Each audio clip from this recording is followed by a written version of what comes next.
Lukas 1:34 hanggang 38. Sinabi ni Maria sa anghel, "Paanong mangyayari ito samantalang ako'y wala pang nakikilalang lalaki?" At sumagot ang anghel sa kanya, "Bababa sa iyo ang Espiritu Santo at lililibang ka ng kapangyarihan ng kataas-taasan, kaya't ang batang banal ay tatawaging anak ng Diyos.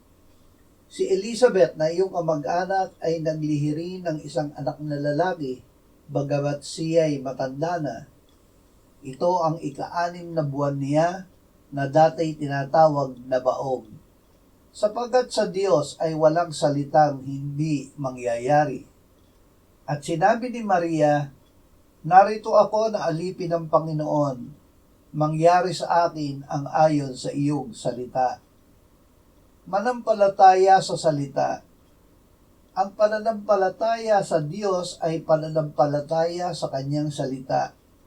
Sa Diyos ay walang salitang hindi mangyayari. Ang salitang ito ay pumaloob sa puso ni Maria. Sumampalataya siya na gagawin ng Diyos ang salita niya. Kaya't sinabi ni Maria, "Narito ako na alipin ng Panginoon, mangyari sa akin ang ayon sa iyong salita." At ipinaglihi ni Maria si Jesus. Nang dalawin niya sa Elizabeth ay sinabi nito sa kanya, "Mapalad ka na sumampalataya na matutupad ang mga bagay na sinabi sa iyo ng Panginoon."